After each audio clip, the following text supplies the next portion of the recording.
Okay, अभी हम आगे बढ़ते हैं।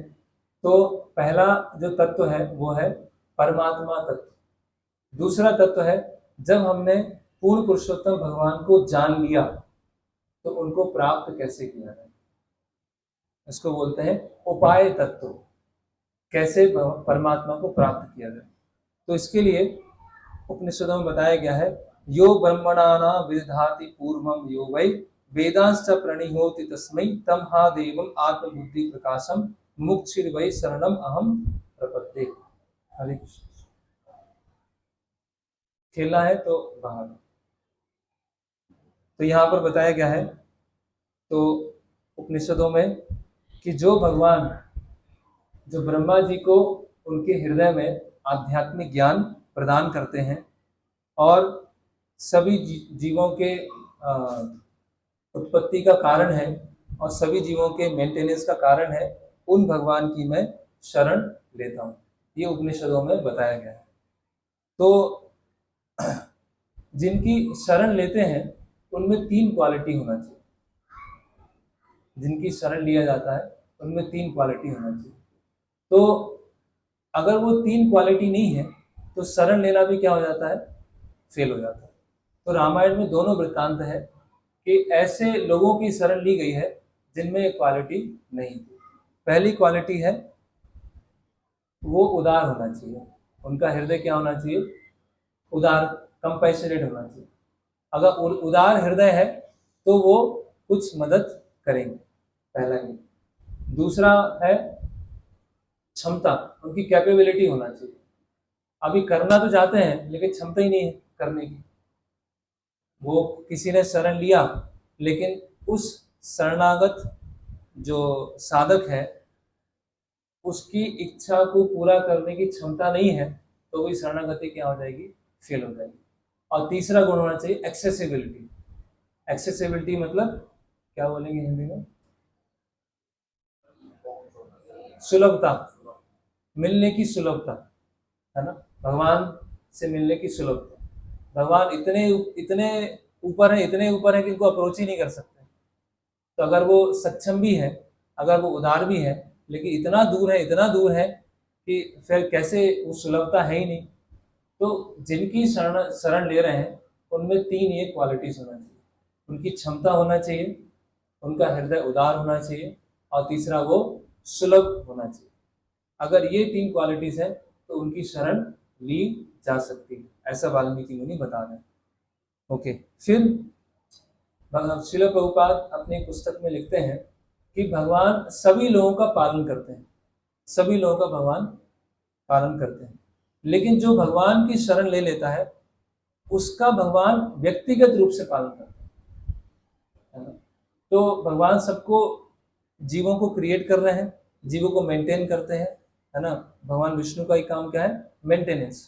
तो सबको मेंटेन करते हैं, लेकिन मेंटेन कैसे करते हैं, अपनी शक्ति के द्वारा, माया शक्ति के द्वारा मेंटेन करते हैं।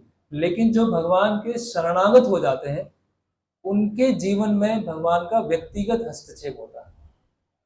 इसीलिए कोई अगर भक्तों के संग में आया है और भक्तों के संग में रहकर सीरियसली भक्ति करने का प्रयास कर रहा है, तो उसके जीवन में जो भी होगा अभी उस भक्ति की शरणागति पे निर्भर करेगा कि भगवान कितना इंटरफियर करेंगे। अगर वो फुली सरेंडर है तो भगवान उसके जीवन में पूरा चार्ज ले लेंगे, पूरा भगवान की इच्छा के अनुसार जीवन चलेगा, और जितना वो सरेंडर है उतना भगवान उसके जीवन में इंटरफियर करेंगे। तो प्रभुपाद जी यहाँ बता रहे हैं, इसीलिए अपने शुद्ध भक्तों का भगवान खुद चार्ज ले लेते हैं, खुद अपने अंडर में उनको रख लेते हैं। फिर अभी शरणागति को अलग अलग शब्द बताए गए हैं, जैसे प्रपत्ति बताया गया है, कैंकर्य बताया गया है। तो शरणागति क्या है ये सब जगह बताई गई है। भगवत गीता में बताया है, भागवत में बताया है, रामायण में बताया है। रामायण में एक शरणागति का चरम श्लोक आता है जिसको हम परसों चर्चा करने वाले हैं। तो वास्तव में शरणागति क्या है, जैसे कि यहाँ प्रभुपाद जी लिख रहे हैं, अनुकूलस्य संकल्पा प्रतिकूलस्य वर्जनम। रक्षिस इति विश्वासो गोप्तित्वे वर्णम तथा आत्मनिक्षेप कार्पण्य षड विधा शरणागति। 6 अंग है शरणागति। किसको बोला जाएगा वो शरणागत? अभी वो भगवान राम के शरणागत हो सकता है, और ऐसे एग्जाम्पल देखेंगे जो भगवान राम के शरणागत नहीं है, भगवान राम के कोई भक्त हैं। जैसे एक जगह उदाहरण आता है विभीषण का, तो विभीषण के मंत्री जो है विभीषण के प्रति शरणागत है, और विभीषण भगवान राम के शरणागत। एक जगह उदाहरण आता है त्रिजटा का, तो त्रिजटा जो है सीता देवी के शरणागत है, लेकिन त्रिजटा की जो एसोसिएट है वो त्रिजटा के शरणागत। तो भगवान के शरणागत होना या जो भगवान के शरणागत हैं उनके शरणागत होना, दोनों का फल एक जैसा, दोनों का फल एक जैसा है। तो भगवान के शरणागत होना और जो भगवान के शरणागत हैं उनके शरणागत होना, उसके लिए ये 6 अंग, उसमें 6 अंग बताए। तो पहला क्या है? अनुकूलस्य संकल्पा प्रतिकूलस्य वर्धनम्। जिनके शरणागत है उनकी जिसमें प्रसन्नता है उन चीजों को एक्सेप्ट करना। भगवान राम की जिसमें प्रसन्नता है उन चीजों को एक्सेप्ट करना, और भगवान राम की जिसमें प्रसन्नता नहीं है उनको रिजेक्ट करना। मतलब अनुकूल और प्रतिकूल कैसे डिसाइड होगा? ये मुझे अच्छा लग रहा है अनुकूल है, और मुझे ये अच्छा नहीं लग रहा है वो प्रतिकूल। ऐसा नहीं है, भगवान को क्या अच्छा लग रहा है और गुरु जो है उनको क्या अच्छा लग रहा है वो हमारे लिए अनुकूल है, उसको स्वीकार करना। और जो भगवान और गुरु को अच्छा नहीं लग रहा है वो हमारे लिए प्रतिकूल है, उसको रिजेक्ट करना। तो बहुत सारे भक्तों अनुकूल और प्रतिकूल डिसाइड करने में और अनुकूल प्रतिकूल पता करने के बाद अनुकूल को लेने में, प्रतिकूल को छोड़ने में ही क्या हो जाता है? हालत खराब हो जाती है। ये शरणागति का स्टार्ट है, अनुकूल से संकल्पा प्रतिकूल से वर्धन। तो ये भी एक होमवर्क है कि ये शरणागति के 6 अंग कल सुबह तक याद हो जाना चाहिए। तो प्रतिकूल चीजों को छोड़ना। फिर आता है रक्षिस इति विश्वासो, कि जिनके शरणागत हैं वो हमारी अवश्य रक्षा करेंगे, ये विश्वास होना। जो जिनकी शरण लिया है वो हमारी रक्षा अवश्य करेंगे। अभी रक्षा कैसे करेंगे? रक्षा का अर्थ क्या है? कैसे रक्षा करेंगे? हम जिस तरह से रक्षा एक्सपेक्ट क्या बोलेंगे, अपेक्षा करते हैं, हम जिस तरह से रक्षा की अपेक्षा करते हैं उस तरह से भगवान नहीं करने वाले। हम सोचें कि कुछ फाइनेंशियल प्रॉब्लम हो रही है, कुछ कलह हो रहा है, थोड़ा भगवान उससे बचाइए, रक्षा कीजिए, वो भगवान नहीं करेंगे। भगवान क्या करेंगे? जो हमारी भक्ति के लिए अच्छा होगा, हमारी भक्ति की रक्षा करेंगे। अवश्य रक्षिवो कृष्ण विश्वास पालक। तो भगवान किसकी रक्षा करेंगे? शरीर की रक्षा नहीं करेंगे, मन की रक्षा नहीं करेंगे, भगवान हमारी भक्ति की रक्षा करेंगे, इतना हमें विश्वास हो। अब भक्ति की रक्षा करने के लिए शरीर को स्वस्थ भी रख सकते हैं, शरीर को बीमार भी कर सकते हैं। भक्ति की तीव्रता को बढ़ाने के लिए वो बीमार भी कर सकते हैं। भक्ति की तीव्रता को बढ़ाने के लिए पारिवारिक माहौल अच्छा भी कर सकते हैं, भक्ति की तीव्रता को बढ़ाने के लिए पारिवारिक माहौल बिगाड़ भी सकते हैं। कुछ भी हो सकता है। ये कृष्ण भावना में क्या है? बहुत भगवान पर्सनली हस्तित्व, और भगवान क्या है? भगवान का कार्य अच्छे अच्छे मुनिगण भी समझ नहीं सकते, लेकिन यही विश्वास जो है शरणागति, उसका चेकिंग होगा। फिर है गुप्तत्व वर्णम, कि भगवान हमारे क्या है? मेंटेनर है, पालन करने वाले। पहला है रक्षा करने वाले हैं, दूसरा है मेंटेन करने वाले। कैसे मेंटेन करते हैं? एक जगह भक्ति विनोद ठाकुर अपने सॉन्ग में लिखते हैं कि भगवान आप मुझे अपने नाम में रुचि दीजिए जिससे मेरी भक्ति क्या हो? मेंटेन है, भक्ति मेरे सही चले। तो भगवान हमें उच्च स्वाद देकर, भक्ति का स्वाद देकर हमको मेंटेन करते हैं। अगर भक्ति का स्वाद आ गया तो अपने आप ही संसार का स्वाद चला जाएगा। तो भक्ति का स्वाद देकर हमारी भक्ति को मेंटेन किया जाता है, और हम सब ये अनुभव कर सकते हैं, जब हमें भक्ति में टेस्ट नहीं आता, भक्ति नीरस हो जाती है, तो अपने आप क्या हो जाते हैं, डगमगाना चालू हो जाता है। हमारा जो वास्तविक मेंटेनेंस होना चाहिए वो मेंटेनेंस नहीं हो पाता। फिर है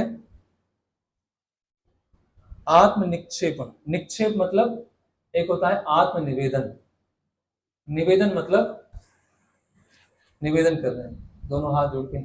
आप निक्षेप मतलब अपने आप को फेंक देना, भगवान के सामने अपने आप को जैसे दंडवत प्रणाम करते हैं ना, वैसे फेंक देना, उसको बोलते हैं आत्म निक्षेपण। फिर है लास्ट में कार्पण्य सद्विद शरणागति। कार्पण्य मतलब दीनता, विनम्रता, ये गुण।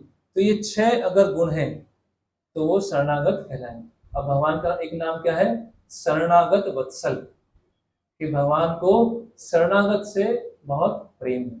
जैसे गाय को अपने बछड़े से प्रेम होता है, उसी तरह से भगवान को शरणागत भक्तों से प्रेम होता है। गाय क्या करती है,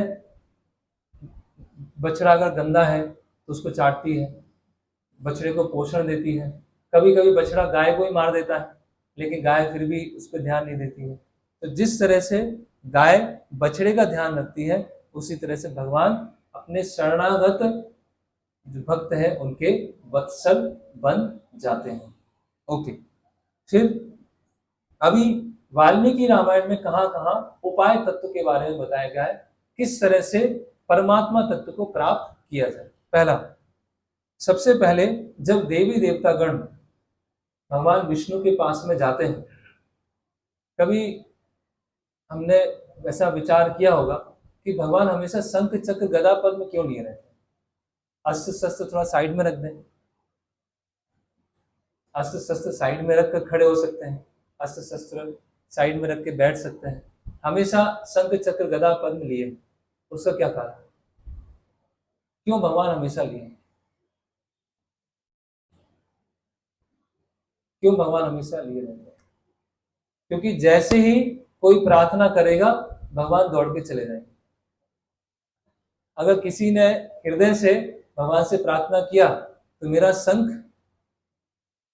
आशीर्वाद देने के लिए, चक्र मारने के लिए, गदा मारने के लिए, शंख चक्र गदा पद्म, पद्म भी है आशीर्वाद, इसलिए भगवान तैयार। तो यहाँ बताया गया है, वाल्मीकि मुनि बता रहे हैं कि जैसे ही देवता गण भगवान विष्णु की शरण लेते हैं, भगवान विष्णु का चेहरा एकदम इतना संतुष्ट हो जाता है, इतना खुश हो जाता है, अब मुझे मौका मिला है अपने भक्तों की सुरक्षा करने का। इस तरह से भगवान सोचते हैं। लेकिन उसमें बात यह है कि किस हृदय से भगवान से प्रार्थना की जा रही है। फिर बताया गया है, एतस्मिन् अंतरे विष्णुर उपयातो महाद्युति शंख चक्र गदा पाणि पीतवासा जगतपति। तो जैसे ही देवी देवता प्रार्थना करते हैं, भगवान रेडी है, भगवान की ड्रेस रेडी है, भगवान का मुकुट रेडी है, भगवान के अस्त्र शस्त्र रेडी है, आभूषण रेडी है, और भगवान तुरंत आ गए, चलो कहाँ चल रहे, अभी क्या करना है। इस तरह से भगवान विष्णु आदान प्रदान करते हैं। फिर आता है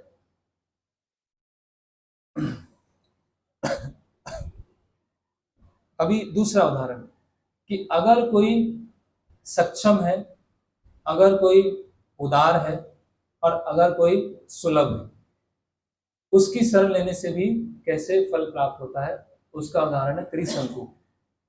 त्रिशंकु कौन है? त्रिशंकु भी भगवान राम के वंशज में एक राजा है। उनको वशिष्ठ मुनि के एक पुत्र है, श्राप दे देते हैं कि आप चंडाल बन जाओ, आप चंडाल बन जाओ।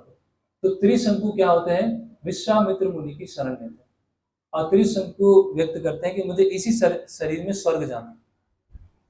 तो विश्वामित्र मुनि क्या करते हैं? उनको स्वर्ग भेजते हैं, और देवी देवता क्या होते हैं? उनको नीचे धकेलते हैं। फिर विश्वामित्र मुनि ऊपर भेजते हैं, देवी देवता नीचे धकेलते हैं। तो अब क्या किया जाए?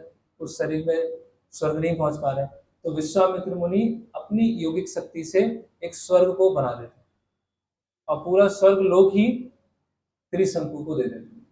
तो इस तरह से त्रिशंकु ने विश्वामित्र मुनि की शरण लिया, जो कि सक्षम है, सुलभ है और उदार है, तो उनकी इच्छा पूरी हो गई।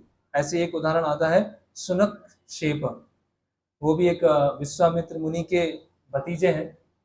उनके साथ भी क्या होता है, उनको एक श्राप मिल जाता है और वो बाद में विश्वामित्र मुनि की शरण लेते हैं और एक मंत्र प्रदान करते हैं जिससे इंद्र उनकी सुरक्षा करने के लिए आते हैं। ओके, फिर तो पहला पहला क्या हो गया, देवी देवताओं का, जिसमें भगवान तैयार है पूरा। दूसरा क्या होगा, त्रिशंकु। तीसरा उदाहरण, जब भगवान की शरण ली जाती है तो वहां कोई मीडिएटर होना चाहिए, कोई मीडिएटर के द्वारा ही शरण जाती है। मीडिएटर को क्या बोलेंगे हिंदी में, मध्यस्थ। कोई मध्यस्थ होना चाहिए, उनके माध्यम से शरण ली जाती है। तो क्या बोल रहे हैं, लक्ष्मण जी बोल रहे हैं, जब भगवान राम वनवास की जाने की तैयारी कर रहे हैं, और लक्ष्मण जी क्या बोल रहे हैं, सा भ्रातुश्चरणौ गाढ़ं निपिद्ध रघुनंदना सीता उवाचितास्या राघवम चा महाव्रतम। तो लक्ष्मण जी ने भगवान राम के पैर जोर से पकड़ लिए और सीता देवी की तरफ देखते हुए ये श्लोक बोल रहे हैं कि आप बोलिए ना इनको कि मुझे ले चले। तो भगवान राम के चरण पकड़े हुए हैं, भगवान राम तो बहुत स्थिर, वो डगमगाएंगे नहीं, लेकिन वो क्या बोल रहे हैं, सीता देवी को बोल रहे हैं कि सीता माता आप बोलिए कि ये मुझे वनवास में ले चले। तो लक्ष्मण जी ने भगवान राम की शरण लिया। कैसे लिया, सीता माता को मध्यस्थ रखते, सीता माता की शरण लेकर उन्होंने भगवान राम की शरण लिया। ये तीसरा शरणागति। फिर भरत जी, भरत जी ने कैसे शरणागति ली, भरत जी बोल रहे हैं, से पुराश्चाचालम यावन ना प्रतियास्यति, कि जब तक भगवान राम यहाँ चित्रकूट से वापस अयोध्या नहीं जाएंगे तब तक जहां वो है उनके सामने कुटिया बना के वहां में लेटा रहूंगा, तब तक मैं वहां से उठूंगा।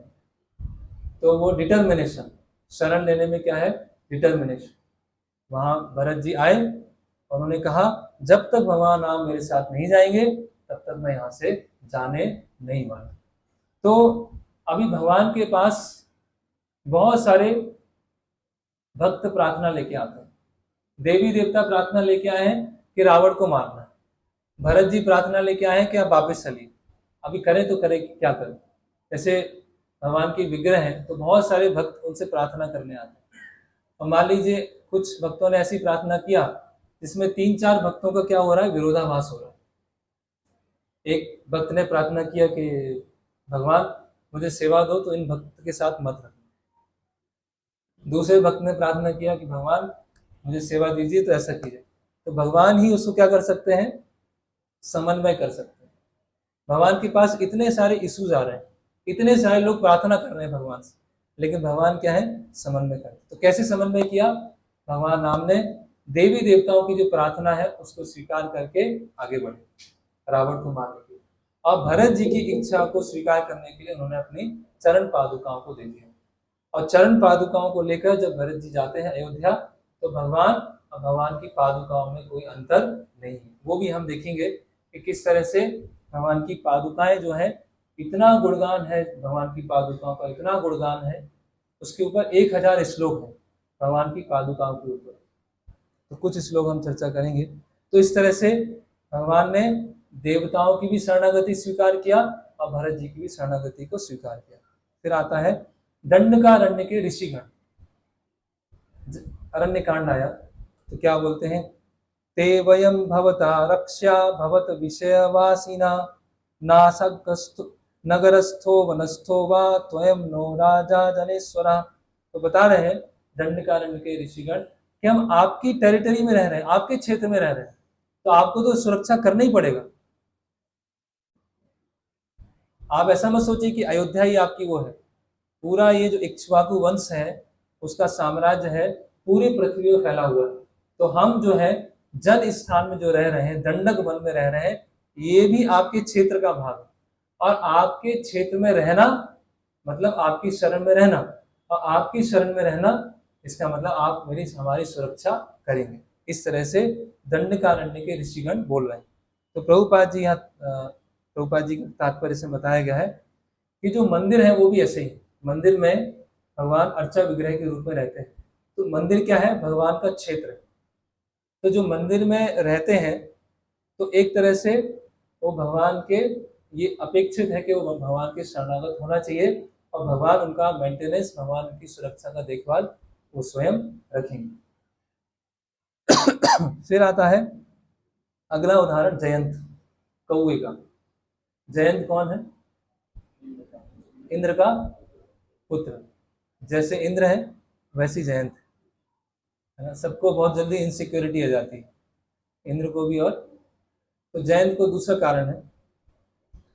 तो जयंत के साथ क्या होता है, ये जयंत की घटना कौन किनको सुनाता है, कोई बताएंगे? और कहाँ सुनाता है? जयंत का जो पास टाइम है, कौन किनको सुनाते हैं, कहाँ सुनाते हैं? yes.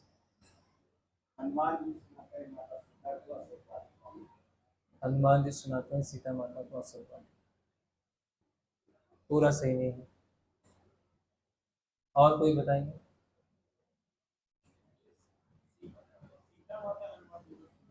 यस, सीता माता हनुमान जी को सुनाती है। कहाँ सुनाती है? क्यों क्यों सुनाती है? वो ऐसी घटना जो मतलब किसी और को नहीं पता, जो केवल नाम। हाँ, तो जब वो वापस जाएंगे हनुमान जी, तो प्रूफ कैसे होगा कि वो सीता माता से मिलके आए? तो सीता माता दो घटनाएं सुनाती है, उसमें से एक घटना ये है, ये जयंत की घटना। तो जयंत के साथ क्या होता है, जैसा दुर्वासा मुनि के साथ हुआ था वैसे जयंत के साथ होता है। दुर्वासा मुनि को कोई नहीं बचा पाता है। जब दुर्वासा मुनि अम्बरीश महाराज का अपमान करते हैं, क्या करते हैं? अम्बरीश महाराज द्वादशी का व्रत खोल देते हैं।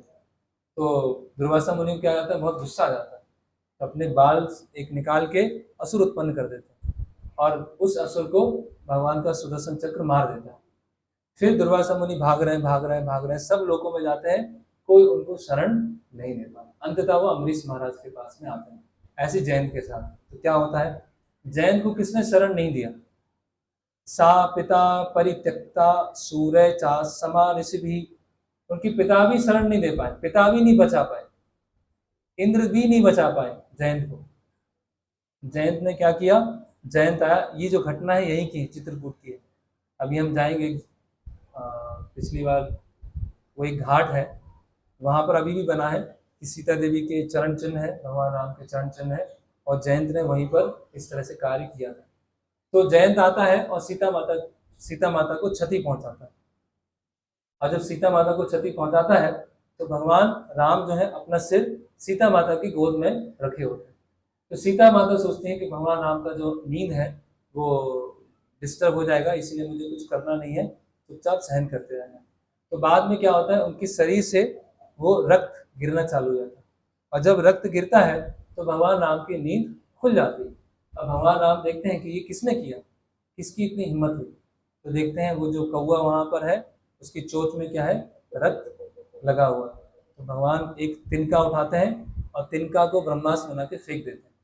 और जयंत कहाँ होता है, अपने माता के पास में जाता है, पिता के पास में जाता है, ऋषियों के पास में जाता है, देवताओं के पास में जाता है, कोई भी जयंत को बचा नहीं पाता, कोई भी उसके शरण नहीं। अंततः जयंत कहाँ आते हैं, वापस भगवान राम के पास में। भगवान राम बोलते हैं पहले सीता देवी की शरण लो, उसके बाद फिर क्षमा मिलेगा। तो इस तरह से जयंत जो है, इसका मतलब क्या है, भगवान के प्रति, भगवान के भक्तों के प्रति जो अपराध है उससे संसार में कोई बचा नहीं सकता। खासकर भक्तों के प्रति अपराध, भगवान के प्रति जो अपराध होता है वो तो फिर भी क्या होता है, भगवान बोलते हैं ठीक है कोई बात नहीं, लेकिन भक्त उसमें क्रोधित होते हैं। लेकिन भगवान के भक्तों के प्रति जो अपराध है उसे कोई नहीं बचा सकता, ना देवी देवता, माता पिता, ऋषिगण, कोई नहीं बचा। वो तो जब उन्हीं की शरण लेना होगा उसके बाद ही बच पाएंगे, नहीं तो नहीं बच पाएंगे। ये जयंत के उदाहरण से ये है। फिर सुग्रीव भगवान राम की शरण लेते हैं। तो जब सुग्रीव को राज्य प्राप्त हो जाता है और राज्य प्राप्त होने के बाद भूल जाता है कि मैंने आश्वासन दिया था कि 4 महीने होने के बाद मैं सारी वानर सेना को किष्किंधा में इकट्ठा करूंगा और सबको चारों दिशाओं में भेजूंगा। लेकिन क्या हुआ, सुग्रीव तो भोग विलास में डूब गए, क्योंकि बहुत वर्षों के बाद भोग विलास मिला था और अपने जो भाई हैं बाली से बहुत पिटे भी थे वो, बहुत भयभीत भी थे। तो इतने समय के बाद जब राज्य मिला तो वो क्या हो गया, वो उस कंफर्ट में फिसल गए, है ना। तो अभी भगवान राम बोलते हैं लक्ष्मण जी से कि लक्ष्मण जाओ, जिस रास्ते जिस दरवाजे से बाली को भेजा है वो दरवाजा अभी भी खुला हुआ है, बस इतना जाके बता देना, और उससे अधिक और कुछ नहीं करना है। तो लक्ष्मण जी बोलते हैं उस दरवाजे से भेज ही दूंगा मैं, खुला क्या भेजिए। तो भगवान बोलते हैं नहीं, कुछ करने की जरूरत नहीं, बस इतना याद दिला देना वो दरवाजा अभी भी खुला हुआ है। इतने में सुग्रीव समझ जाएंगे। तो जब लक्ष्मण जी एकदम एकदम घनघोर क्रोध, इतना तेज क्रोध उनका कि जितने सैनिक उनको रोकने आए हैं वो सब डर जाते हैं, सब छुप जाते हैं कि अब तो कुछ हो ही नहीं सकता, इतना अधिक लक्ष्मण जी को क्रोध है। तो लक्ष्मण जी जब जाने वाले होते हैं तो हनुमान जी बोलते हैं सुग्रीव से, क्या बोलते हैं कि जाओ और लक्ष्मण जी के सामने दोनों हाथ जोड़ के उनसे माफी मांगो। अगर दो हाथ जोड़कर क्षमा मांगा तो लक्ष्मण जी के एक हाथ से बच जाओ, अगर दो हाथ नहीं जोड़े तो एक हाथ खींच के लगेगा और उससे कोई फिर बचा पाएगा नहीं। तो यहां बताया जा रहा है कृतापराधस्य ही ते नान्यत पश्चिमी अहम क्षमम अंतरेजा अंजलि मध्वा लक्ष्मण प्रसाद। अंजलि हाथ जोड़कर सप्लीकेशन में आप जाइए लक्ष्मण जी के पास में, वो आपको क्षमा कर देंगे। तो ये शरणागति का ये एक। फिर अगला आता है सीता देवी बताती है शरणागति। और सीता देवी किसको बताती है, सबसे आश्चर्य की बात है, किसको बताती है, कोई बोल सकता है? रावण को बताती है। और कहाँ बताती है? अशोक वाटिका में बताती है। क्या बोलती है कि रावण, अगर तुम अपनी सुरक्षा चाहते हो, रावण अगर तुम अपनी सुरक्षा चाहते हो और मृत्यु से बचना चाहते हो तो अभी तुम राम के साथ मित्रतापूर्ण संबंध स्थापित करो। सोचिए इसके लिए कितना साहस चाहिए। वहां सीता माता अकेले हैं, इतने सारे, एक आदेश पर, रावण के एक आदेश से क्या हो सकता है, सीता माता को मारा जा सकता है। उनकी सहायता करने के लिए कोई नहीं है। वहां पर सीता माता इतना निर्भय होकर, इतने साहस के साथ रावण को बता नहीं रही, एक तरह से डांट रही कि तुम अगर अपनी सुरक्षा चाहते हो और मृत्यु से बचना चाहते हो तो तुम अभी तुरंत जाओ और सब कुछ भगवान राम को समर्पित कर दो, वो तुमको क्षमा कर देंगे। तो ये नौवा उदाहरण है शरणागति का। फिर आता है शरणागति का विभीषण। विभीषण कैसे शरणागति लेते हैं। सोहम पारुषतम तेना दासवत्मिना त्यक्त्वा पुत्रश्च ताराचा राघवम शरणम गतः। क्या बोल रहे हैं, मुझे रावण ने बहुत ही बुरे शब्दों से अपमानित किया और मेरे साथ एक तुच्छ दास की तरह व्यवहार किया। अब मैं अपने बच्चे, अपनी संपत्ति, अपना नाम, अपनी पत्नी, सब कुछ छोड़कर आपकी शरण में आया। त्यक्ता पुत्रश्च दारश्च राघवम शरणम गतः। ऐसा और सुग्रीव को बोलते हैं कि अभी मैं आपकी शरण में आया। तो ये 10वां उदाहरण है जहां पर विभीषण भगवान राम की शरण ग्रहण करते हैं। अगला उदाहरण, अब ये उदाहरण कैसा है, जो कि नेगेटिव सेंस में बताया। नेगेटिव सेंस में ऐसे व्यक्ति की शरण लेना जो सक्षम नहीं है, उदार नहीं है और सुलभ नहीं है, उसके परिणाम क्या होते हैं। भगवान राम ने किसकी शरण लिया, समुद्र देव की शरण ली। समुद्र देव की शरण कैसे लिया, जब विभीषण का समुद्र के जल से अभिषेक हो गया तो भगवान ने पूछा विभीषण से, अभी हम कैसे समुद्र को पार करेंगे, लंका कैसे जाएंगे। तो विभीषण ने कहा आप समुद्र देव से प्रार्थना कीजिए। तो भगवान ने क्या किया, समुद्र देव से प्रार्थना, और जब समुद्र देव से प्रार्थना किया तो 3 दिन हो गए, 3 दिन 3 रात कुछ भी नहीं हुआ। तो भगवान को आया फिर क्रोध, ऐसा क्रोध आया कि वो समुद्र में क्या आ गया, जैसे पूरा पानी गर्म हो गया, वहां की जो मछली है, शार्क है, वो जलना चालू हो गई, इतना तेज क्रोध आया। तो समुद्र देव क्या होते हैं, फिर वहां पर आते हैं। तो यहाँ पर रामानुजाचार्य बता रहे हैं कि भगवान ने तो समुद्र देव की शरण लिया। समुद्र देव क्या थे? सक्षम नहीं थे और भगवान राम की महिमा को नहीं जान पूरी तरह से नहीं जानते थे। इसीलिए वो शरणागति क्या हो गई? एक तरह से निष्फल हो गई, व्यर्थ हो गई। ऐसे ही उदाहरण और आता है कि इंद्र बोलते हैं अप्सरा रंभा को कि जाओ विश्वामित्र मुनि को प्रलोभन दो, और विश्वामित्र मुनि अगर कुछ करेंगे तो हम लोग हैं, मैं हूं मतलब इंद्र है और कामदेव है, हम दोनों मिलकर तुम्हारी सुरक्षा करेंगे। ऐसा वो अप्सरा रंभा को बोलते हैं। तो रंभा जाती है विश्वामित्र मुनि के बाद, और विश्वामित्र मुनि जैसे क्रोध में आते हैं, इंद्र और कामदेव वहां से भाग जाते हैं। तो वहां बताया गया है कि ऐसे व्यक्ति की शरण बिल्कुल नहीं लेना चाहिए, है ना। देवी देवताओं की शरण नहीं लेना चाहिए, मौका पे वो चले जाएंगे। इसीलिए वो शरणागति क्या होगी? फ्यूटाइल होगी, वो बेकार होगी। Okay, next. तो अभी 8:30 तक कर सकते हैं ना लेक्चर? अभी समय है, भोपाल में ऐसा नहीं मिलेगा, भोपाल में से अपने अपने घर में ही है 8:30 तक जी। ओके, तो नेक्स्ट जो आता है 12वां शरणागति का, वो आता है जो राक्षसनियां हैं वो किसकी शरण लेती हैं? त्रिजटा की। और त्रिजटा की शरण लेने के कारण वो भी, जो त्रिजटा को फल प्राप्त होता है वही अन्य राक्षसनी जो होती हैं उनको फल प्राप्त होता है। तो क्या होता है?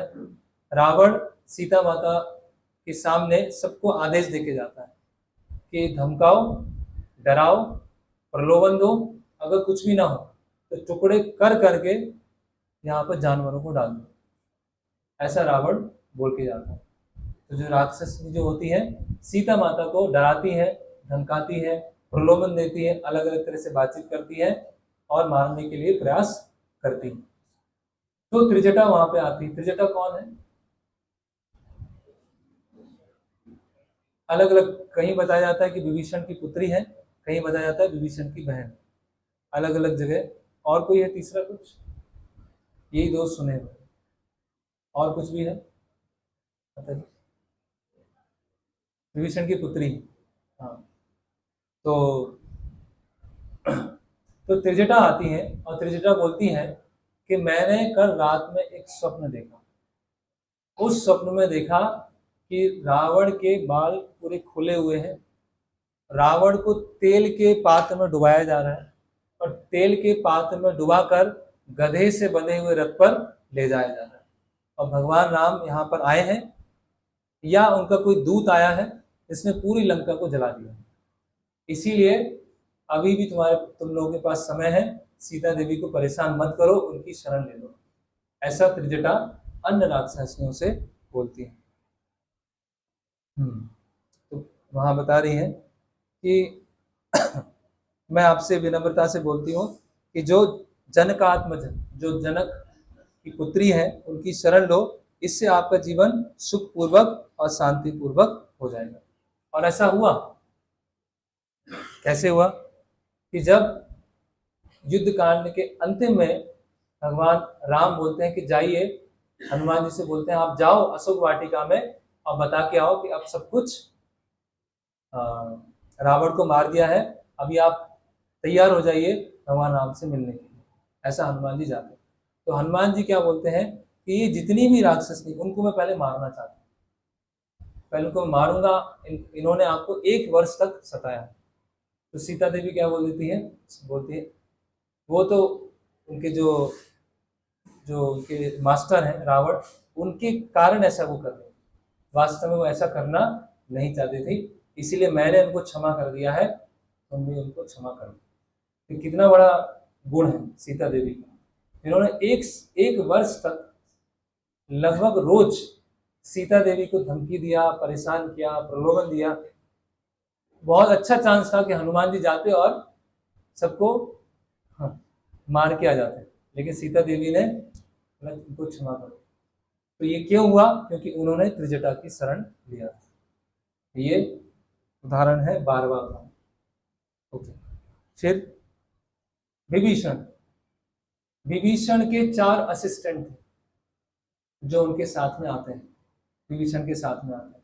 जब विभीषण को अपशब्द बोलकर रावण अपने राज्य से निकाल देता है तो 4 मिनिस्टर भी विभीषण के साथ, विभीषण भगवान राम की शरणागति लेते हैं और साथ में उनके जो मिनिस्टर्स हैं वो विभीषण की शरणागति लेते हैं। तो विभीषण को जो फल प्राप्त होता है वही उनके जो मंत्री हैं उनको फल प्राप्त होता है। तो देखिए कितने सारे उदाहरण हैं। लक्ष्मण जी सीता देवी के मध्यस्थ करते हुए शरण ले रहे हैं, जयंत सीता देवी के माध्यम से शरण ले रहे हैं, राक्षसनी जो है वो त्रिजटा के माध्यम से ले रहे हैं, जो विभीषण के असिस्टेंट है वो विभीषण के माध्यम से शरण ले रहे हैं। तो ये उपाय, प्रपत्ति, शरणागति, ये रामायण का बहुत प्रमुख शिक्षा है। फिर अगला आता है ओके सॉरी।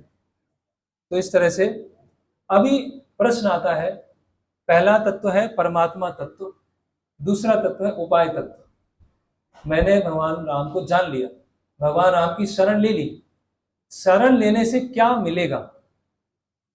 शरणागति तो ले लिया, शरण लेने से क्या मिलने वाला, वो है तीसरा तत्व।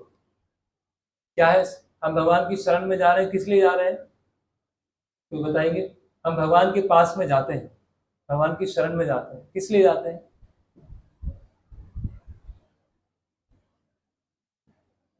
जी किसके लिए? रक्षा के लिए। जी सेवा के लिए, ठीक है। और भगवान से हमारा संबंध है इसलिए बना रहे हैं, और भगवान की प्रसन्नता, और क्या? हमारे पिता हैं, तो भगवान के पास जाते हैं भगवान के लिए, और कोई मोटिव नहीं। भगवान के पास किस लिए जा रहे हैं? बस भगवान के। उसमें शरणागति लिया है तो उसमें लॉजिक नहीं चलता है कि भगवान सृष्टि करता है इसीलिए भगवान के पास आ रहे हैं, भगवान हमारा मेंटेन करने वाला है इसीलिए भगवान के पास। सब आंसर एक तरह से सही है, लेकिन जैसे श्री संप्रदाय में बताया जाता है, सेवा क्यों करते हैं, किस लिए सेवा की जाती है? मिलता जुलता है दोनों का आंसर। सेवा किस लिए की जाती है? भगवान की प्रसन्नता है। सेवा की जाती है सेवा करने के लिए, बस, और कुछ नहीं। उसमें ये मिलेगा वो मिलेगा, मानसिक शांति होगी, कुछ नहीं। सेवा का फल है सेवा। शरणागति क्यों ली जाती है? भगवान की, भगवान के लिए बस। उसको बोलते हैं कैंकर्यम, जो हमने सुबह डिस्कस किया था। किम करोति, अब मैं क्या कर सकता हूं। जो ये बोलता है, किंकर बोलते हैं, किंकर, किंकर मतलब सेवक, क्या करूं, क्या कर सकता हूं। और जो ऐसा बोलता है किंकर, उसके जो क्रिया है उसको बोलते हैं कैंकर्यम। अब मैं क्या कर सकता हूं। तो रामायण की तीसरी शिक्षा है कैंकर्यम, कि शरणागति लेने के बाद क्या होगा? सेवा चालू होगी। ओके, तो पहला शिक्षा है परमात्मा तत्व, संबंध। दूसरा शिक्षा है उपाय तत्व, अभिधेय। और तीसरा है कैंकर्यम, कैंकर क्या प्राप्त होगा? राम सेवा, राम भक्ति, वो है प्रयोजन। संबंध, अभिधेय, प्रयोजन। ओके, तो देवी देवता गण भगवान के पास में गए, उन्होंने शरण लिया। तो प्राइमरी कारण ये नहीं था कि रावण का वध हो, प्राइमरी कारण क्या था? कि हमें आप अपनी सेवा में लगाइए। क्या कहा ब्रह्मा जी ने? कि तुम जाओ, जो बानर है, रीछ है, भालू है, उनकी जो स्त्रियां हैं उनके गर्भ से न जन्म। किम पुरुष, बानर, रीछ, भालू। तो भगवान के पास अगर हम प्रॉब्लम लेके जाते हैं तो भगवान प्रॉब्लम को सॉल्व करेंगे, लेकिन भगवान के प्लान में हमें शामिल होना पड़ेगा। अगर भगवान के प्लान में हम शामिल हो रहे हैं तो भगवान प्रॉब्लम को सॉल्व करेंगे। तो देवी देवता गए वहां पर प्रॉब्लम लेकर कि रावण ने बहुत आतंक मचा के रखा। तो वास्तव में शरणागति का फल क्या है? सेवा प्राप्ति, राम भक्ति राम सेवा। तो भगवान ने क्या बोला? तुम्हें अपनी आइडेंटिटी को चेंज करना पड़ेगा। तुम ये देवताओं का जो अभिमान है, ऐश्वर्य है, सुंदरता है, वो छोड़ना पड़ेगा और बंदर बनना पड़ेगा। बंदर बनने के लिए तैयार? कौन है जो बंदर बनने के लिए तैयार? तो तुम्हें अपना, तो कभी कभी मजाक में किसी को बोलते बंदर जैसा दिख रहा है ना, तो वो उपहास का विषय होता है। कोई बस किसी को बोलेंगे चांद जैसा दिख रहा है, तो वो उसकी क्या है? बड़ाई है। और किसी को बोलेंगे बंदर जैसा दिख रहा है, तो उसकी क्या है? उसका उपहास है।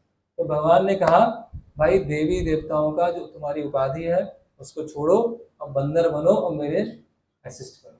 इसके लिए तैयार हो? तो ये शरणागति का फल क्या है? जिससे वो भगवान की सेवा में लगे। लेकिन उसका आनुषंगिक फल क्या है? रावण की वध। तो मेन रावण का वध नहीं है, मेन है देवी देवता का। जैसे यदुवंश आया, तो यदुवंश का मेन कारण ये है कि असुरों को मारना, भगवान की सेवा करना, इसीलिए यदुवंश आया। ओके, लक्ष्मण जी वनवास जाना चाहते हैं, सीता देवी से प्रार्थना करते हैं कि आप बोलिए कि मुझे ले चलें। तो किस लिए जाना चाहते हैं? किस लिए जाना चाहते हैं? बताते हैं, भवांस्तु सहे वैदर्या गिरीशनुषु रामस्ते अहम सर्वस्य करिष्यामि जागृता स्वप्न सते। तो लक्ष्मण जी बोल रहे हैं कि आप जब वन में जाएंगे, आप विश्राम करेंगे, जागृत अवस्था में होंगे, हर समय मैं आपकी सेवा करूंगा, इसलिए आप मुझे ले जाओ। ऐसा नहीं है कि भगवान राम अयोध्या में नहीं है और भगवान राम के साथ केवल एक जाना है, एक प्लेजर के लिए जाना, एक प्रसन्नता के लिए जाना। भगवान क्या बोले? जागृता स्वप्नतस्य, आप सो रहे होंगे, जाग रहे होंगे, मैं आपकी सेवा करूं। और ऐसा हुआ, जैसे हम कल या परसों जब परिक्रमा करेंगे तो वहां पे एक लक्ष्मण पहाड़ी है। तो जब वो कामदगिरी की परिक्रमा करते हैं तो बीच में आएगा लक्ष्मण पहाड़ी, बहुत सारे स्टेप्स हैं। तो जैसे हम देखते हैं कि वो होता है ना, जैसे कोई पैलेस होता है या कोई मिनिस्टर का घर होता है, उसके आसपास क्या होते हैं? बहुत सारे नाके होते हैं, चुंगी नाके होते हैं, जहाँ पे पुलिस खड़ी होती है कि कोई आसपास से आए। तो लक्ष्मण जी रात्रि में लक्ष्मण पहाड़ी के ऊपर खड़े होकर पहरा देते थे कि चित्रकूट में कोई आसपास वहां पर आ रहा है। तो लक्ष्मण जी क्यों बोल रहे हैं? भगवान आप मुझे ले जाइए और आप जाग रहे होंगे, सो रहे होंगे, मैं आपकी सेवा करूंगा, इसलिए लक्ष्मण जी। तो इसीलिए भगवान की सेवा में, भगवान की शरण लेना है। दुख खत्म होंगे नहीं होंगे, शांति मिलेगी नहीं मिलेगी, ठीक है, मिल जाएगी, दुख खत्म हो जाएंगे, लेकिन वो मुख्य नहीं है। मुख्य क्या है? भगवान की सेवा, कैम कर रहे हैं। Okay, next, Bharat. भरत जी जब जाते हैं तो केवल भरत जी का उद्देश्य ये नहीं है कि मेरे ऊपर इतने आरोप लग रहे हैं, मुझे इतना गलत समझा जा रहा है, इसको मैं ठीक करूंगा। केवल भरत जी का ये उद्देश्य नहीं है। इतने लोग उनको आरोप लगा रहे हैं, मतलब शुरू से लेके लास्ट तक सब आरोप ही लगा रहे हैं। 8-9 लोगों ने उनके ऊपर आरोप लगा दिया। और 8-9 लोग ऐसे नहीं है जो कोई भी हो, जो बहुत ही मतलब भगवान के बहुत क्लोज हैं, ऐसे लोग आरोप लगा। तो भरत जी भगवान राम के पास अपने आरोपों को समाप्त करने के लिए नहीं गए, वो भगवान राम की सेवा करना चाहते, इसीलिए वो किसी ने भरत जी को कहा था कि आप वनवास की ड्रेस में आओ, किसी ने भरत जी को कहा था कि आप जटा रखो, किसी ने भरत जी को कहा था कि आप कंदमूल ग्रहण करो, किसी ने कहा था, किसी में नहीं कहा। लेकिन भरत जी क्या कर रहे हैं? एक सेवक क्या होना चाहिए? उसका स्तर स्वामी से नीचे होना चाहिए। अगर स्वामी जो है जंगल में रह रहे हैं, हाथ बालों को जटा बना के रखी है, वनवास के वस्त्र में है, मैं भी ऐसे रहूं। तो ये भरत जी क्यों कर रहे हैं? भगवान की सेवा में, पादुका। और उसमें ऐसा आता भी है कि 14 वर्षों में जो भी डिसीजन लेते थे पादुकाओं को बताते थे, जो भी पूछना होता था पादुकाओं से पूछते थे। और जब हनुमान जी संजीवनी बूटी लेके वापस लौटते हैं तो भरत जी और हनुमान जी का बीच में मिलना होता है। और वहां पता चलता है कि जब भगवान राम अयोध्या को छोड़ के गए थे, उससे 10 गुना संपन्नता अभी अयोध्या में। क्यों है? क्योंकि भरत जी अपने आप को पादुकाओं का सेवक समझ के राज्य कर रहे हैं। तो इसीलिए सेवा। फिर दंडकारण्य के जो ऋषिगण, वो ऐसा नहीं है कि भगवान के क्षेत्र में रह रहे हैं तो आप सुरक्षा कीजिए, वो भगवान का अपनी वाणी से गुणगान करना चाहते हैं। सुतीक्ष्ण ऋषि आते हैं। सुतीक्ष्ण ऋषि के साथ तो ये होता है कि भगवान राम, लक्ष्मण जी, सीता माता आ रहे हैं, चलते जा रहे थे, और सुतीक्ष्ण ऋषि के आश्रम के बाहर इंद्र है, और इंद्र बोल रहा है चलो मैं तुमको स्वर्ग ले चलता हूँ, अभी तुमको साथ में ले चलता हूँ। और सुतीक्ष्ण ऋषि क्या बोलते हैं, मुझे स्वर्ग नहीं जाना, भगवान राम आ रहे हैं, उनसे भेंट करना है, उनकी सेवा करना। मुझे मतलब स्वर्ग का पूरा रास्ता तैयार है, लेकिन सुतीक्ष्ण ऋषि ऐसे अगस्त में। तो दंडकारण्य के जो ऋषि हैं वो भगवान राम की सेवा करना चाहते हैं, इसीलिए उन्होंने शरण ग्रहण की है। फिर सुग्रीव, विभीषण, उन्होंने भी, अभी विभीषण ऐसा नहीं अरे रावण से बहुत थक गया, मैं रोज सुन सुन के परेशान हो चुका हूँ रावण से, अब तो मुझसे सुना नहीं आएगा। हो जाता है ना, कोई बस फेडअप हो गए, अरे यार क्या है यार, रोज रोज के कौन सुनेगा, चलो भगवान राम के पास चलते, शांति से रहेंगे वहां। ऐसे विभीषण यहाँ पर नहीं आए, शरणागति लेने यहाँ पर नहीं आए। हम ऐसे ही जाते हैं, हम भगवान के पास ऐसे ही जाते हैं, जब इतने चीजों से परेशान हो जाते हैं तब जाते हैं भगवान के पास। भगवान उठा लो मुझे, अब तो मुझे यहाँ रहने की इच्छा नहीं है, बहुत हो गया, किस लिए उठा लो, जिससे शांति से वहां बैठ जाए। ठीक है, कम से कम भगवान के पास जा रहे हैं, अच्छा है। तो विभीषण क्या बोलते हैं, परित्यक्ता मया लंका मित्रा नीचा धना नीचा भवद्गतम में राज्यम चा जीवितम चा सुखानी चा। तो बोल रहे हैं मैंने लंका, अपने मित्र, संपत्ति सब कुछ छोड़ दिया, और अपना राज्य, अपनी प्रसन्नता, अपना जीवन सब आपके चरणों में रख दिया, अभी आप मुझे अपने दास के रूप में स्वीकार कर लीजिए। भगवत गतम में राज्यम चे जीवितम च सुखान, मैंने अपना जीवन, अपना सुख, अपना राज सब आपके चरणों में रख दिया। इस तरह से विभीषण भगवान राम की शरणागति में जा रहा है। ऐसा नहीं है कि त्रस्त हो गए हैं रावण से, और रावण की सुन सुन के परेशान हो चुके हैं, चलो आप शरणागति ले लेते हैं, ऐसा बिल्कुल भी नहीं। सुग्रीव ने भगवान राम की शरण की। हम देख सकते हैं कितनी सारी चीजें हैं रामायण में, बहुत सारी शिक्षा है, और आसानी से सीख सकते हैं। जो वेदों उपनिषदों में इतना संस्कृत पढ़ के, व्याकरण पढ़ के सीखना है, वो रामायण में बहुत ही आसानी से सीख सकते हैं। सुग्रीव के बारे में, तो सुग्रीव ने भगवान राम की शरणागति इसलिए नहीं लिया कि केवल उनको राज्य चाहिए था या बाली से भय था, वो भगवान की सेवा करना था। और युद्ध कांड में आता है, रावण अपने महल पे खड़ा होता है, जो भगवान राम है, अंगद है, सुग्रीव है, हनुमान जी हैं, विभीषण है, वो एक साथ खड़े होते हैं और देखते हैं कि रावण का पैलेस कैसा है। जब रावण के पैलेस को दूर से देखते हैं तो सुग्रीव रावण को देखता है, और सुग्रीव को इतना क्रोध आता है, इतना क्रोध आता है कि वो वहां से छलांग लगाता है और रावण के महल में पहुंचता है। और सुग्रीव और रावण को क्या हो जाता है, वहां पर द्वंद्व युद्ध चालू होता है। और ऐसी स्थिति थी कि रावण वहां मर जाता, मरने वाला था, लेकिन रावण ने क्या किया, अपनी यौगिक शक्तियां लगा के गायब हो गया। सुग्रीव भी वहां लगा सकते थे, लेकिन सुग्रीव ने क्या सोचा, रावण को मारने का श्रेय भगवान राम को मिलना चाहिए, इसीलिए अभी मैं वापस जा रहा हूं। तो सुग्रीव ने सोचा नहीं, जैसे ही रावण को देखा इतना क्रोध आ गया, इतना क्रोध आ गया, तुरंत वहां पे चले गए।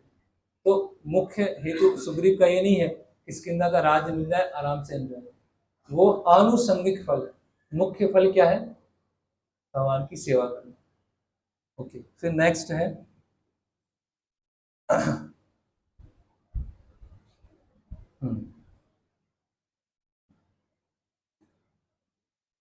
ओके, भगवान की शरणागति लेने का कोई नियम है, किस समय लेना है, ब्रह्म मुहूर्त में लेना है, स्नान करके लेना है, रो के लेना, हंस के लेना, किस परिस्थिति में लेना। उसके लिए वाल्मीकि मुनि बता रहे हैं, श्री रामायणम दीर्घ शरणागति। अगर रामायण को एक शब्द में बोला जाए तो वो शरणागति का ग्रंथ है। तो भगवान की शरण लेने का कोई टाइम नहीं है, कोई प्लेस नहीं है, कोई परिस्थिति नहीं है। जब दिमाग खुल गया उस समय, उस परिस्थिति में शरणागति ली जा सकती। उसके लिए कोई पहले से क्वालिफिकेशन नहीं चाहिए। भगवान की शरण लेने के लिए ब्राह्मण परिवार में हो, बहुत सारे पुण्य किए हो, तीर्थ यात्रा की हो, भगवान ने तो कैसे कैसे लोगों को शरण दिया, जिनका ऐसा बैकग्राउंड है, विभीषण के बारे में पढ़ेंगे, ऐसा बैकग्राउंड है कि असुरों के बीच में बचपन से लेके आज तक असुरों के बीच में रहे, विश्वास भी नहीं कर सकते हैं, ऐसे लोगों को भी भगवान राम ने शरणागति दे दी। क्यों दिया? कि भगवान देश देशम कालम पात्रम इसको नहीं देखते। अब उसमें क्या है, अभी हम भगवान की शरणागति लेने के लिए तैयार हैं, वो मैटर है। ओके, फिर भगवान कितने सुलभ है, ऐसा नहीं है भगवान है तो कहीं पर है और उनसे मिल नहीं सकते। भगवान राम कितने सुलभ है, ये किससे उदाहरण आता है? गुहा। गुहा कौन है? निषाद राज, है ना, जंगली ऐसे बोल सकते हैं साधारण भाषा। गुहा से मित्रता बनाया हुआ।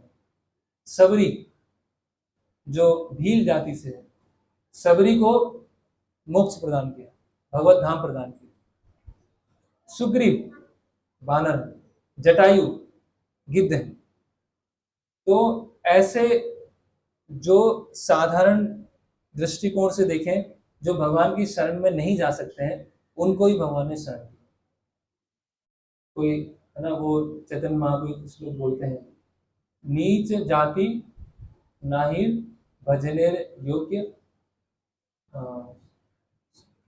याद हुआ उसको, नीच का, कि नीच जाति या नीच कुल भजन करने के लिए अयोग्यता नहीं है। जय भजे जय से बड़ अभक्तहीन छाल, कृष्ण भक्ति नहीं जात का जात कुलादि विचार। कि कृष्ण भक्ति में जाति कुल का कोई विचार नहीं है, बैकग्राउंड में जो हुआ सब भूल जाए। अगर उसको छोड़कर भगवान राम की शरण में आ जाएंगे, भगवान राम तुरंत उसको स्वीकार कर लेंगे। तो यहाँ पर ऐसे देखते हैं, भगवान राम ने भी जब मथुरा जाते हैं तो एक फूल वाला आता है, भगवान राम को फूल देने आता है, भगवान तुरंत उसको स्वीकार कर लेते। भगवान छोटी सी छोटी है ना, जैसे सबरी के बारे में आता है कि उनकी जो क्या बोलते हैं, जो बेर थे, हालांकि वाल्मीकि रामायण में ऐसा नहीं है कि झूठे बेर थे, बेर बेर क्या थे, बहुत भेंट कैसी है, बेर मतलब कैसे, कैसा उपहार है, बहुत बहुत छोटा है, बहुत इतना कोई ऐसा नहीं है कि, लेकिन जो उन्होंने जो बेर लेके आए हैं, जो सिलेक्ट करके आए हैं, जो उनकी भावना है। और मतंग मुनि कब बोल के गए हैं? 14 साल पहले।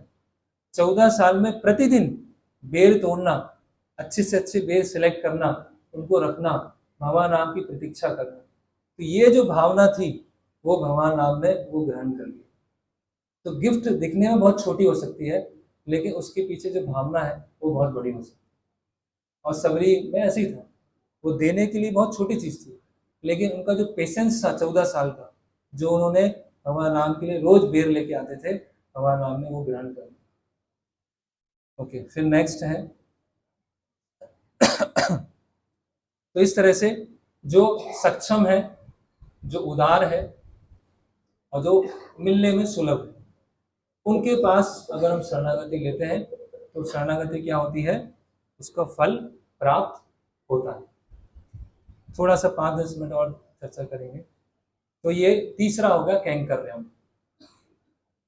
ठीक है, परमात्मा तत्व, उपाय तत्व और कैंकर्य तत्व। अब आता है पुरुषाकार। पुरुषाकार मतलब मीडिएटर। जब भी शरणागति लेना है, कोई मध्यस्थ होना चाहिए, गुरु होना चाहिए, वैष्णव होना चाहिए, तब आप शरणागति भगवान की ले पाएंगे, अन्यथा आप शरणागति नहीं ले पाएंगे। यहाँ पर भगवान बोलते हैं, ये में भक्त जना पार्था नामे भक्त से जना मद भक्ता नाम चा ये भक्ता ते में भक्ता तमामता। भगवान बोल रहे हैं आदि पुराण में अर्जुन को, जो ये बोलता है कि मैं आपका भक्त हूं, वो मेरा भक्त नहीं है। जो ये बोलता है कि मैं आपके भक्तों का भक्त हूं, वो मेरा वास्तव में भक्त है। तो ये सब बताया गया है। तो ये मुख्य शिक्षा है। ओके, तो विभीषण ने कैसे भगवान राम की शरणागति लिया? डायरेक्ट नहीं लिया। विभीषण अरे मैं इतना छोड़ के आया हूँ, पता नहीं है, इतना सब त्याग किया तो मुझे अंदर जाने नहीं दे रहे। कभी कभी होता है कि जब कोई वरिष्ठ भक्त आते हैं, महाराज आते हैं, तो हमें लगता है सीधे अंदर पूरा चले जाए अंदर, बीच में कोई नहीं होना चाहिए। तो हम भूल जाते हैं प्रोसेस क्या है, कोई ना कोई मध्यस्थ होना चाहिए जो भगवान राम या उनके भक्तों के कॉन्फिडेंस में, तब वो शरणागति पूरी होती है। तो विभीषण ने क्या बोला, सर्वलोक शरण्यम राघवम महात्मने निवेदित माम क्षिप्रम विभीषण उपस्थितम। विभीषण बोल रहे हैं सुग्रीव से कि मैं रावण का छोटा भाई विभीषण हूं, है ना, पूरा ट्रांसपेरेंसी, मैं रावण का छोटा भाई विभीषण हूं और आप हमारा नाम को अवगत कीजिए कि वो आपकी शरण लेना चाहता है। तो सुग्रीव के माध्यम से संदेशा मिला। और जब हनुमान जी बोलते हैं कि विभीषण को देख के तो कुछ लग ही नहीं रहा कि इनके अंदर कपट है, तो आप उनकी शरण में ले ली, तो हनुमान जी की अनुमति से हमारा नाम विभीषण को शरण ले। सुग्रीव को कैसे शरण में लेते हैं, किस किंदा कांड में आता है, हनुमान जी, हनुमान जी हैं बीच में, इसीलिए सुग्रीव की फिर मित्रता हो पाती है। तो ये बहुत सूक्ष्म सूक्ष्म विषय है शरणागति के, जिसमें हमें ध्यान आवश्यक। फिर है पांचवा, पहला क्या था, लास्ट तक सबको याद हो जाना चाहिए। पहला क्या है, परमात्मा तत्व, भगवान राम कौन, दूसरा उपाय, उनको प्राप्त कैसे किया जाए, तीसरा उनको जब उपाय, उनको प्राप्त करने का प्रयास करते हैं, शरणागति लेते हैं, तो शरणागति से क्या प्राप्त होगा, चौथा मध्यस्थ पुरुषाकार, कि कैसे उनकी शरणागति लेना है। अभी है जो बहुत ही इंपॉर्टेंट क्वालिटी है, जो कि एक सेवक की होना चाहिए। बस 2 शिक्षाएं और लेंगे, उसके बाद फिर समाप्त करेंगे। एक्चुअली आज पूरा करना था ये 18 शिक्षाएं, लेकिन समय नहीं हो गया, तो 5वां और 6ठा लेते हैं। 5वां मुख्य शिक्षा है रामायण की, एक सेवक की क्या क्वालिटी होना चाहिए। अभी हमने क्या देखा कि जो शरणागति दे रहा है उसकी क्या क्वालिटी होना चाहिए, क्या क्वालिटी है, उदार होना चाहिए, सुलभ होना चाहिए और सक्षम होना चाहिए। ये सेवक की क्या क्वालिटी होना चाहिए, उसमें बताया गया है। उसमें अपने स्वामी के ऊपर निर्भरता, इसको संस्कृत में बोलते हैं से सत्वम, अपने स्वामी के ऊपर निर्भरता की भावना होना चाहिए। अगर निर्भरता की भावना नहीं है और शरणागति लेने के बाद ये विचार है कि और किसी रास्ते से भी उपाय निकल जाएगा, तो वो शरणागति कंप्लीट नहीं होगी। इसके जो मूर्तिमान रूप है निर्भरता के, वो है लक्ष्मण जी। इस पूरी क्वालिटी के, इस क्वालिटी को जो मूर्तिमान किया है वो उन्होंने किया है लक्ष्मण। लक्ष्मण जी का नाम लक्ष्मण क्यों है, लक्ष्मीमान इति लक्ष्मण, जिनके पास धन है वो लक्ष्मण, जिनके पास लक्ष्मी है वो है लक्ष्मण। तो लक्ष्मण जी के पास कौन सी लक्ष्मी है, वो तो पहरेदार बन गए, कुटिया बना रहे हैं, स्वयं से वन में जाने के लिए स्वीकार किया। जब उनको राज्य का उत्तराधिकारी बनाने के लिए घोषित किया तो उन्होंने मना कर दिया कि मुझे उत्तराधिकारी नहीं बनना, आप भरत उनको बनाइए। तो लक्ष्मण जी के पास क्या लक्ष्मी है जिससे उनका नाम है लक्ष्मण, वो है कैंकर्य लक्ष्मी। कैंकर्य वाली लक्ष्मी लक्ष्मण जी के पास, और वो ही वास्तव में हर भक्त के पास में वो लक्ष्मी होना चाहिए, कैंकर्य लक्ष्मी। किम करोति, अब मैं क्या करूं। जब विश्वामित्र मुनि भगवान राम को लेने आए तो लक्ष्मण जी को लेने नहीं आए, लक्ष्मण जी को लेने आए, लेकिन लक्ष्मण जी गए साथ में। अभी वहां छोटे हैं, भगवान राम से छोटे हैं, असुर हैं, रात में जागना पड़ेगा। लक्ष्मण जी तो आराम से अपने रह सकते थे। यहाँ बताते हैं कि जब लक्ष्मण जी उपस्थित नहीं होते थे तो भगवान राम भोजन ग्रहण नहीं करते थे, और जब भगवान राम उपस्थित नहीं होते थे तो लक्ष्मण जी भोजन ग्रहण नहीं करते थे। इतना आपस में दोनों का जो स्वामी और सेवक का संबंध है। जब रात्रि में सोना होता था तो जब तक लक्ष्मण जी वापस नहीं आए तब तक भगवान राम सोते नहीं थे, या भगवान राम वापस कहीं गए हैं बाहर, जब तक वो वापस नहीं आएंगे तब तक लक्ष्मण जी विश्राम नहीं करते थे। और ऐसा बोलते हैं भगवान राम, जब एक जगह आता है युद्ध कांड में कि लक्ष्मण मेरी दूसरी आत्मा है, द्वितीय आत्मा, 2 बार बोलते हैं भगवान राम, लक्ष्मण तो मेरी दूसरी आत्मा है, तो मुझसे अलग नहीं है।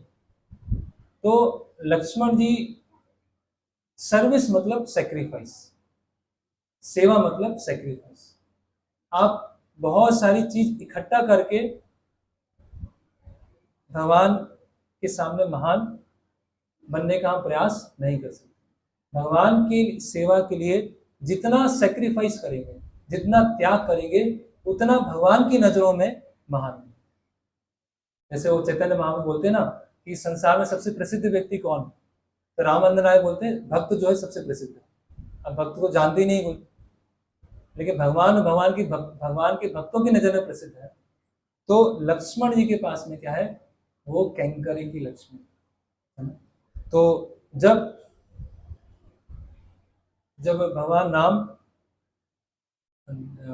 गंगा नदी पार करके प्रयागराज आते हैं तो भगवान राम बोलते हैं कि लक्ष्मण अभी तुम चले जाओ, अयोध्या चले जाओ वापस, सीता देवी है, मेरा ध्यान रखेंगे। तो लक्ष्मण जी बोलते हैं कि ये प्रश्न आपने सीता देवी से क्यों नहीं कहा कि आप चले जाओ, मुझसे क्यों बोला? आपको ये पता है कि सीता देवी आपके बिना नहीं रह सकती है, तो आपको ये नहीं पता है कि मैं आपके बिना नहीं रह सकता, तो आप मुझसे कैसे पूछ सकते हैं?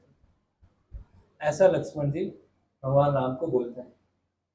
तो और जब सुमंत्र जो है तीनों को छोड़ देते हैं, भगवान राम, सीता और लक्ष्मण जी, तो लक्ष्मण जी क्या बोलते हैं, सुमंत्र पूछते हैं कि कुछ बोलना है, दशरथ महाराज को कुछ बोलना है। तो भगवान राम बोलते हैं कि आप चिंता मत कीजिएगा, अच्छे से राज्य कीजिएगा। सीता देवी बोलती हैं कि मेरा प्रणाम सबको बोलेगा। लक्ष्मण जी क्या बोलते हैं, उनको बोल दीजिएगा मैंने अपने पिता को त्याग दिया, और अब मेरे पिता, मेरे भाई, मेरे बंधु, मेरे स्वामी बस राम, और कोई नहीं। ये आप सुमंत्र आप जाके दशरथ महाराज को बोल दीजिए। तो ये लक्ष्मण जी का क्या है, उनकी सेवा निर्भरता है। और जब भगवान राम को वनवास होता है तो भगवान राम दशरथ महाराज के कक्ष में आते हैं, और दशरथ महाराज तो अचेतन है, और जो कैकेयी माता सब बता रही है, और लक्ष्मण जी बाहर कक्ष के बाहर खड़े हैं। अब भगवान राम सुन रहे हैं, कैकेयी माता बोलती है कि ऐसा ऐसा है, जंगल जाना है 14 वर्ष। तो भगवान राम बोलते हैं इतनी छोटी बात के लिए इतना सब करने की क्या जरूरत है, आप वैसे ही बोल देते मैं चला जाता। और लक्ष्मण जी बाहर कक्ष के बाहर खड़े हैं, और उनके नेत्रों में बहुत आंसू आ रहा है। लक्ष्मण जी सहन नहीं कर पा रहे, इतना अपमान हो रहा है, इतना अत्याचार हो रहा है, और भगवान राम बोल रहे मुझे आप वैसे ही बोल देते मैं मान लूँ। लक्ष्मण जी को बहुत क्रोध आता है। फिर वो निकलते हैं, भगवान राम जाते हैं कौशल्या माता के पास, कौशल्या माता को सांत्वना देते हैं, और फिर लक्ष्मण जी वहाँ पर आते हैं। फिर बोलते हैं कि मुझे आप साथ में ले चलिए। तो भगवान बोलते हैं कि साथ में क्या करोगे, यहाँ पर अभी भरत भी नहीं है, शत्रुघ्न भी नहीं है, और कैकेयी माता अपना डोमिनेशन करेंगे, तो तुम यहाँ पर रहो, सबको प्रसन्नता से रखो, है ना। तो लक्ष्मण जी बोलते हैं कि मेरे बिना तो, आपके बिना तो मेरा कोई अस्तित्व है ही नहीं, ऐसा लगेगा कि मेरे प्राण चले गए, आत्मा चली गई है, और शरीर केवल यहाँ पर रह गया, ऐसा होगा। और कौशल्या माता बोलती है कि सुमित्रा माता बोलती है कि ले जाओ।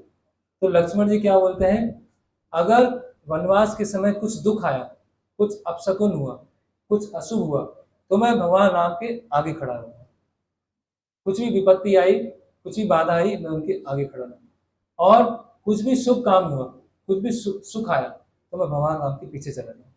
ये मैं आपको आश्वासन दूं।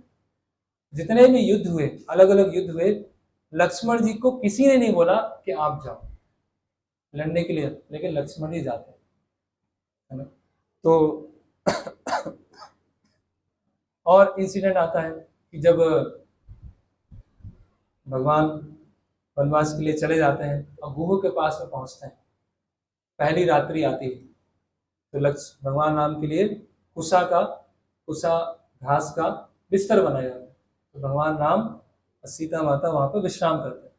और लक्ष्मण जी जब वो देखते हैं तो उनसे देखा नहीं जाता कि जो महलों में इतने रेशम के वस्त्रों पर जो विश्राम करते थे, जो सुबह उठते समय जिनके लिए वाद्य यंत्र बजाए जाते थे, आज वो जंगल में जंगली जानवरों के बीच में कुसा की घास में सो रहे। और कुसा की घास कैसे होती है, उससे वो जख्म भी हो सकता है, चोट भी लग सकती है। तो लक्ष्मण जी क्या है, उनको बहुत, और पूरा रात्रि उन्होंने पहरेदारी की, किसी ने नहीं बोला, भगवान राम ने भी नहीं बोला कि आप ऐसा करो, लेकिन लक्ष्मण जी क्या है, खुद करने के लिए थे। तो ये सेवक का भावना है कि पूरी तरह से निर्भरता और तैयार, कि भगवान की सेवा करने के लिए किसी भी तरह से वो तैयार है। तो सेवा जो है किसी चीज की प्राप्ति के लिए नहीं होती, सेवा मिलना ही अपने आप में बहुत बड़ा धन है। जिनको सेवा मिल जाती है, ये सोचना चाहिए कि मैं इतना सौभाग्यशाली हूं कि मुझे वो सेवा मिल गई। तो जो सेवा के जो ओत प्रोत है वो है लक्ष्मण, इसीलिए उनको क्या बोला गया है, लक्ष्मीवान इति लक्ष्मण। और लक्ष्मण जी का इतना अधिक आसक्ति है भगवान राम से कि भगवान राम की कभी आज्ञा का पालन भी नहीं करते, वो कभी कभी उन्हीं पे क्रोध कर देते हैं, लेकिन रहना तो आपके साथ में, सेवा तो आपकी करनी है। आप मुझे कितना भी कन्विंस कर लो, इधर उधर से कुछ भी बता दो, लेकिन मैं तो वो करने नहीं दूंगा। भगवान बोलते हैं मेरे बाद तुम उत्तराधिकारी बनोगे, तो लक्ष्मण जी बोलते मैं तो नहीं बनूंगा, आप भरत उनको बना। ऐसे बहुत सारे इंसिडेंट होते हैं जहां लक्ष्मण जी एकदम क्रोध में आ जाते हैं, गुस्से में आ जाते हैं, लेकिन भगवान ऐसे ही है, जैसे भीम है एकदम क्रोध में, लेकिन युधिष्ठिर महाराज उनको शांत करके ठीक है समय आएगा तब देखते हैं, कब तक कौरवों को मारेंगे। ऐसे लक्ष्मण जी को बार बार क्रोध आता है, भगवान राम उनको संभाल के रखते हैं। ओके, लास्ट शिक्षा, आज की लास्ट शिक्षा है। फिर दूसरा जो छठी शिक्षा है, पांचवी शिक्षा क्या है, से सत्वम, एक भक्त की क्या क्वालिटी होना चाहिए। छठी शिक्षा है पारतंत्र। पारतंत्र मतलब भगवान के मैं परतंत्र हूं, इसको समझना या क्या बोल सकते हैं, हिंदी में बताया गया, उनके आदेशों को पालन करने के लिए तैयार है। लक्ष्मण जी की सेवा क्या है, भगवान के नजदीक रह के सेवा करना। भरत जी की सेवा क्या है, भगवान के आदेशों का पालन करके। तो भरत जी का नाम भरत क्यों है, भार गृहते इति भरत, जो भार को लेके चल रहे हैं उनको बोलते हैं भरत, जो जिम्मेदारी का भार लेकर चल रहे हैं वो है भरत। जो लोगों की इतना सुनाया, लोगों ने इतना सुनाया, भरत जी के बारे में आता है कि भरत जी सुबह स्नान करने जाते थे, सुबह 2 या 3 बजे सरयू में। क्यों जाते थे, क्योंकि अगर दिन में जाएंगे तो कोई ना कोई अयोध्या वासी उनके ऊपर कमेंट करेगा कि देखो इनके कारण ही ऐसा हुआ है, कोई ना कोई करेगा। तो भरत जी को बहुत सारे लोगों ने गलत समझा, बहुत सारे लोगों ने आरोप लगाया, लेकिन वो सबका भार लेते हुए वो भगवान राम की सेवा करने से इधर उधर डगमगाए। ये है भरत, जो जिम्मेदारी का भार लिया, है ना। जहां नंदीग्राम में रह रहे हैं, जमीन के नीचे गड्ढा करके वहां रह रहे हैं। जो भगवान, कोई रॉयल ऑपुलेंस नहीं है, कोई छत्र नहीं है, कोई रथ पे नहीं जाना है। किसने बोला है, किसी ने नहीं बोला, लेकिन भरत जी कर रहे हैं। मतलब पूरा सब कुछ कर रहे हैं, श्रेय दे रहे हैं भगवान की पादुका। तो ये बहुत ही मतलब मुश्किल है करना है। तो तो यहाँ गौड़ीय वैष्णव परिप्रेक्ष्य में बताया गया है कि लक्ष्मण जी ने भगवान की वपु सेवा की और भरत जी ने भगवान राम की वाणी सेवा की, और दोनों बहुत महत्वपूर्ण। तो और भरत जी ने तनिक भी राज भोग, कुछ भी राज्य का भोग करना है, कभी कभी होता है ना कि हम कल चर्चा करने वाले हैं कि चीजें अपने आप मिल जाती हैं, हम उसमें बीच में नहीं होते, तो हम बोलते हैं अरे ये तो अपने आप ही हो गया तो क्या करें। तो भरत जी की गलती नहीं है, फिर भी अपनी गलती को मानते हुए पूरी अयोध्या को साथ में ले गए। मैं अकेला जाऊंगा तो भगवान इधर उधर से शास्त्रों को कुछ बता के मुझे कन्विंस कर देंगे, अगर हजारों लाखों लेको चला जाऊंगा तो मानना ही पड़ेगा। तो सोचिए मतलब कितना भरत जी की ये भावना है, और सारी जिम्मेदारी का भार लेते जा रहे हैं, लेते जा रहे हैं, लेते जा रहे हैं, और पादुकाओं को पूरा अर्पण कर रहे हैं। तो ये भरत जी का है। एक और ले लेते हैं क्योंकि उससे जुड़ा हुआ है। ये था भगवत पारतंत्र, भगवान के परतंत्र होना, और अब है भागवत पारतंत्र, भगवान के भक्तों के परतंत्र होना। जो किसने किया? शत्रुघ्न जी ने किया। ये शत्रुघ्न जी, तो लक्ष्मण जी ने क्या किया? भगवान की वपु सेवा की। भरत जी ने किया भगवान की वाणी सेवा, लेकिन शत्रुघ्न जी ने जो किया वो किया वैष्णव सेवा, भरत जी की सेवा की। वास्तव में जो राज्य देख रहे थे शत्रुघ्न देख रहे थे। भरत जी वहां नंदीग्राम में थे, शत्रुघ्न अयोध्या में थे और विचार विमर्श कर, लेकिन शत्रुघ्न का नाम कहीं नहीं आता। रामायण में शत्रुघ्न मतलब शत्रुओं को मारने वाला। कौन से शत्रु को मारा उन्होंने? एक का नाम आया है, लवणासुर, और कहीं आए नहीं। तो नाम कैसे होगा शत्रुघ्न? नाम से ही है ना। भरत मतलब जो भार लिया है जिम्मेदारी का, लक्ष्मण मतलब जो कैंकर लक्ष्मी है, राम मतलब सबको आनंद देने वाले। तो शत्रुघ्न जी ने ऐसे कौन से राक्षसों को मार दिया? ऐसे बहुत सारे शत्रु को मार दिया, उनका नाम शत्रुघ्न हो गया। तो उसके लिए आचार्यगण बता रहे हैं कि उन्होंने अपने सबसे बड़े शत्रु ईगो को मार दिया, कि जो वैष्णव हैं, भरत जी हैं, उनकी पारतंत्रता, अगर भरत जी के प्रति आरोप भी लगेगा, कुछ भी होगा, तो भी मैं भरत जी के परतंत्र ही रहूंगा, कुछ भी होगा। कभी कोई जिनकी हमने शरणागति लिया है, गुरु हैं, शिक्षा गुरु हैं, उनके जीवन में भी कुछ क्या हो सकता है? उथल पुथल हो सकती है, समस्याएं हो सकती है, या जिस इंस्टीट्यूशन में हम हैं उस इंस्टीट्यूशन में भी कुछ समस्याएं कभी कभी हो सकती है, जिस टेम्पल में है वहां पे भी कुछ समस्याएं हो सकती है। समस्याएं हर जगह हैं, संसार में हर जगह समस्या, लेकिन वो सब होते हुए भी गुरु हैं, वैष्णव हैं, मंदिर है, उसकी परतंत्रता को हमेशा स्वीकार करना। ऐसा होता है ना, इसका नाम खराब हो रहा है, इसके साथ में क्यों रहूं, इसके साथ में रहूंगा तो मेरा नाम खराब हो जाएगा। भरत जी को सब क्या कर रहे हैं? प्रताड़ना कर रहे हैं। तो शत्रु नहीं सोच सकते अभी इनके साथ रहूंगा, सब बोलेंगे इनके साथ हैं, इतना आसक्त हैं, तो इनका भी गलत नाम हो जाएगा, तो अपना नाम बचाने के लिए थोड़ा सा साइड में चले जाओ। ऐसा नहीं। तो शत्रु जो है उन्होंने तो सबसे बड़ा शत्रु है जो है मिथ्या अहंकार, उसमें विजय प्राप्त किया। कैसे? वैष्णव सेवा करो। वैष्णव सेवा करके ही अहंकार पर विजय प्राप्त की जा सकती है, केवल भगवान की सेवा करके नहीं प्राप्त की जा सकती। क्यों? क्योंकि भगवान सेवा ग्रहण किया नहीं किया, प्रसन्न हुए नहीं हुए, कैसे पता चलेगा? मुश्किल है। लेकिन वैष्णव सेवा करके, वैष्णवों के परतंत्र रहकर मिथ्या है। इसलिए कई बार बोलते हैं ना, अरे बस भगवान और हम, किसी से लेना देना नहीं, मुझे किसी से लेना देना नहीं है और भगवान से। तो मतलब ये भी बहुत बड़ा ईगो कहलाता है। क्यों ईगो कहलाता है? क्योंकि जो व्यक्ति है, लिविंग है, वो तो उसकी शरण में जाएंगे तो कुछ ना कुछ समस्या होगी। भगवान के विग्रह के सामने होगी तो क्या समस्या? वहां कितना भी रो लें, 100 बार दंडवत कर लें, ऑफरिंग कर लें, सब हो जाएगा। लेकिन किसी लिविंग के पास में बोलेंगे और लिविंग डांटेगा, तब देखो तब देखते हैं क्या होता है। तो शत्रुघ्न, इसीलिए उनका नाम है शत्रुघ्न।